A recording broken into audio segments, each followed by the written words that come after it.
حي الشباب العاملين خير الكتائب أجمعين من شيدوا صرح الرشاد ليرفعوا لله دين. حي الشباب العاملين خير الكتائب أجمعين من شيدوا. اور اسی میں اللہ تبارک و تعالی نے ایک رات ایسی رکھی ہے 15ویں شعبان کی 15ویں رات، جسے ہمارے عرف میں لیلۃ البراء یا شب برات کہا جاتا ہے. وہ رات ایسی رکھی ہے کہ اس میں اللہ تبارک و تعالیٰ کی خصوصی رحمتیں بندوں کی طرف متوجہ ہوتی ہیں، اور اس میں جاگ کر اللہ تبارک و تعالیٰ کی عبادت کرنا اور اللہ تبارک و تعالیٰ سے دعائیں مانگنا، یہ بزرگان دین کا معمول رہا ہے اور احادیث سے ثابت بھی ہے.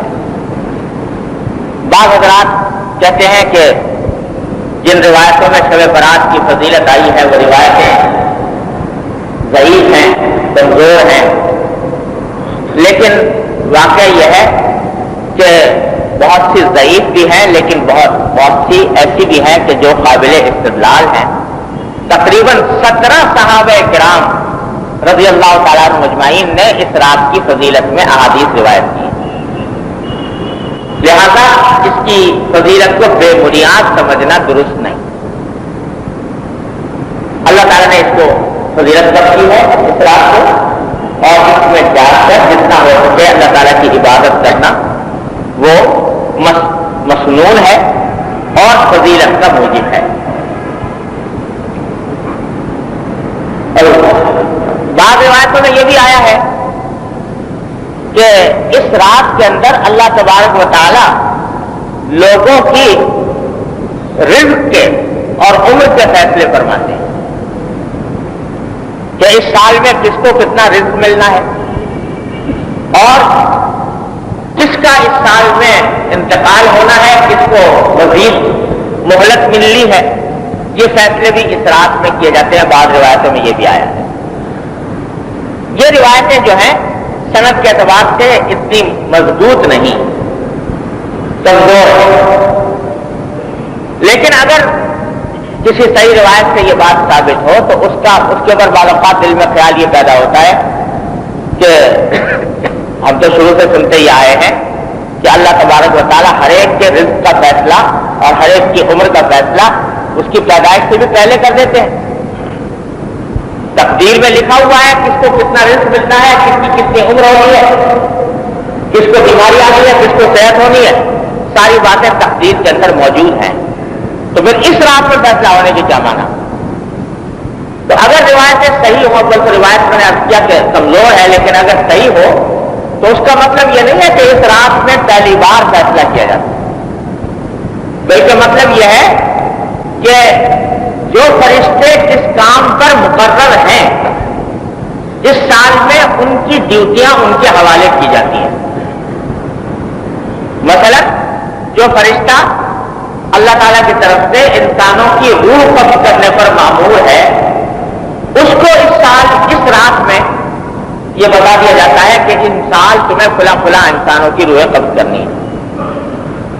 جو فرشتہ اللہ تعالیٰ کی طرف سے رزق تقسیم کرنے پر مامور ہے اس کو یہ بتا دیا جاتا ہے کہ تمہیں اس سال میں فلاں کو اتنا رزق پہنچانے کا انتظام کرنا ہے وغیرہ وغیرہ. ورنہ فیصلے تو اللہ تعالیٰ نے ہمیشہ سے پہلے سے تقدیر میں کر رکھا ہے. بہرحال یہ تو ملائے اعلیٰ کا کام ہے. اللہ تبارک و تعالیٰ اس رات میں کیا فیصلے فرماتے ہیں، کس طرح فرماتے ہیں وہی جانتے ہیں. لیکن بندوں کا کام یہ ہے کہ اس رات میں اللہ جل جلالہ کی طرف رجوع کر کے زیادہ سے زیادہ عبادت میں اس رات کو صرف کریں اور اللہ تعالیٰ سے دعائیں مانگیں. ایک روایت میں آتا ہے کہ اللہ تبارک و تعالیٰ اس رات میں سمائے دنیا کی طرف نزول فرماتے ہیں. دنیا کے آسمان کی طرف نزول فرماتے ہیں. اللہ ہی جانتا ہے وہ نزول کیا ہوتا ہے، کس طرح ہوتا ہے، لیکن خلاصہ یہ ہے کہ اللہ تعالیٰ کی خصوصی رحمت متوجہ ہوتی ہے اپنے بندوں کی طرف. اور ایک روایت میں یہ بھی آتا ہے کہ اس رات میں ایک منادی اللہ تعالیٰ کی طرف سے پکار لگاتا ہے کہ الا هل من مستغفر فاغفر له، کہ ہے کوئی مغفرت طلب کرنے والا جس کی میں مغفرت کروں. الا هل من مسترزق فارزقه، ہے کوئی رزق مانگنے والا جس کو میں رزق دوں. الا هل من مبتلا فاعافيه، کیا کوئی ایسا شخص ہے جو مصیبت میں مبتلا ہو اور میں اسے عافیت عطا کروں. گویا پکار ہوتی ہے کہ آج مجھ سے مانگو اور جو حاجت مانگو گے ہماری طرف سے دی جائے گی. یہ اللہ تعالیٰ کی طرف سے پکار ہوتی ہے. تو اس واسطے اس شب برات میں یا شب لیلۃ البراءۃ میں جو مصنون بات ہے وہ یہ ہے کہ آدمی اس کا زیادہ سے زیادہ حصہ جتنا ممکن ہو اللہ تعالیٰ کی عبادت میں صرف کرے. عبادت کے لیے کوئی خاص طریقہ مقرر نہیں. بعض لوگوں نے بنا رکھے ہیں اپنی طرف سے کہ شب برات میں نماز اس طرح پڑھی جاتی ہے، فلاں کام اس طرح کیا جاتا ہے، یا خاص دعائیں مقرر کر رکھی ہیں یا خاص طریقے مقرر کر رکھے ہیں. کوئی طریقہ مقرر نہیں. تمام جتنی بھی نفلی عبادتیں ہوتی ہیں ان میں سے جو نفلی عبادت بھی ہو وہ اس رات کا وظیفہ ہے اور اس کو اس طرح انجام دینا چاہیے. اور جتنی باتیں لوگوں نے بنا لی ہے کہ صاحب حلوہ پکنا چاہیے شب برات میں، تو اس کی کوئی اصل نہیں، بے اصل بات ہے. حلوے اور کسی خاص کھانے کی نہ کسی قرآن میں حکم آیا، نہ کسی حدیث میں آیا، نہ صحابہ کرام کے عمل میں کوئی اس کی بنیاد ہے، اس لیے اس کی کوئی اثر نہیں. یا آتش بازی جو ہمارے پاس ہندوؤں کے میل جول سے آ گئی، اس کا اسلام سے دین سے کوئی دور کا بھی تعلق نہیں، بلکہ حرام اور گناہ ہے. اس سے خود بھی بچیں اور اپنے بچوں کو بھی بچائیں. لیکن کام کرنے کا یہ ہے کہ رات کو اللہ تبارک و تعالیٰ کی عبادت میں صرف کریں. عبادت اس میں سب سے اچھی ہے کہ جتنی ہو سکے نوافل، نفلی نمازیں جتنی ہو سکے پڑھی جائیں. اور ان نفلی نمازوں میں بہتر یہ ہے کوشش کی جائے کہ لمبی صورتیں پڑھیں اگر کسی کو یاد ہو، لمبے رکوع ہوں، لمبے سجدے ہوں. اور رکوع سجدے میں سبحان ربی العظیم سبحان ربی الاعلیٰ کے علاوہ جو قرآنی دعائیں ہیں یا مسنون دعائیں ہیں حضور اکرم صلی اللہ علیہ وسلم سے معصور ہیں، وہ بھی سجدے کے اندر مانگی جا سکتی اور مانگنی چاہیے. حضور اکرم صلی اللہ علیہ وسلم نفلی نمازوں میں سجدے کے اندر دعائیں مانگا کرتے تھے. حضرت عائشہ صدیقہ رضی اللہ عنہا فرماتی ہے کہ ایک مرتبہ رات کو اچانک میری آنکھ کھلی تو میں نے دیکھا کہ نبی کریم صلی اللہ علیہ وسلم اپنے بستر پر تشریف فرما نہیں ہے. تو ان کو کچھ تشویش سی ہوئی. اس زمانے میں بجلی تو کھلا، چراغ بھی نہیں ہوا کرتے تھے، اندھیرا تھا. اس واسطے ہاتھ سے ٹٹول کر دیکھا تو حضور اکرم صلی اللہ علیہ وسلم آس پاس کہاں ہیں.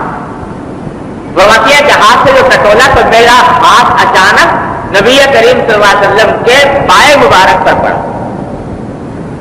تو دیکھا کہ آپ کے پاؤں کھڑے ہوئے، یعنی آپ سجدے کی حالت میں ہیں اور پاؤں جو سجدے کی حالت میں کھڑے ہوتے ہیں اس طرح کھڑے ہوئے ہیں.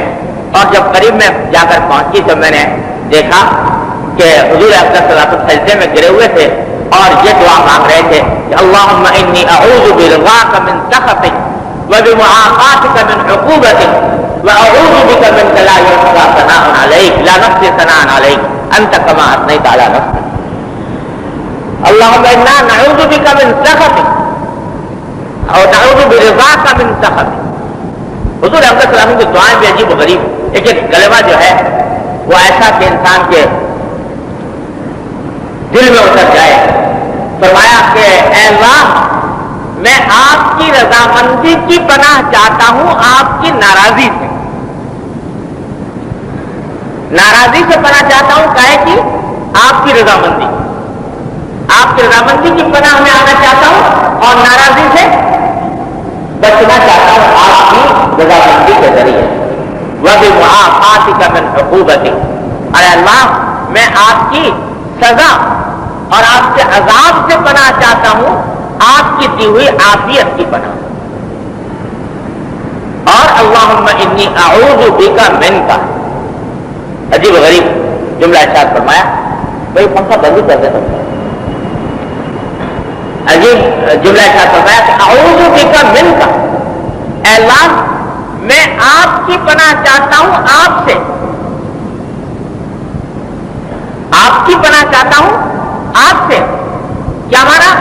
کہ آپ کے عذاب سے، آپ کی ناراضگی سے، آپ کی ناراضگی سے پناہ چاہتا ہوں. اور پناہ کہاں چاہوں؟ آپ کے سوا کہاں اور پناہ ہے؟ پناہ اس ناراضگی سے اور کہاں ملے گی سوائے آپ ہی کے دامن میں ملے گی. تو آپ ہی کی پناہ چاہتا ہوں.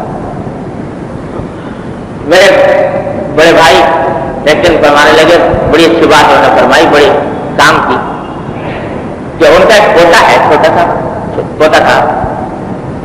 تو ایک دن اس کی ماں جو ہے وہ اس پوتے کو مار رہی تھی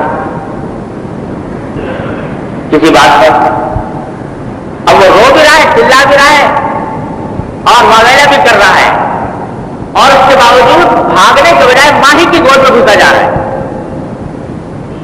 حالانکہ ماں مار رہی ہے، لیکن مارنے کے بعد اس مارنے سے بچنے کے لیے کوئی اور نہیں بھاگتا بلکہ ماں ہی سے نپٹنا ہے. دوبارہ رو بھی رہا ہے، چلا بھی رہا ہے، فریاد بھی کر رہا ہے، اور پھر وہاں سے چمٹا جا رہا ہے. تو وہ فرمانے لگے، بڑی اچھی بات فرمائی کہ بھائی اس سے مجھے سبق یہ ملا کہ یہ بچہ جانتا ہے کہ مار تو رہی ہے ماں مجھے، لیکن مارنا بھی اس کا شفقت کی وجہ سے ہے، محبت کی وجہ سے ہے.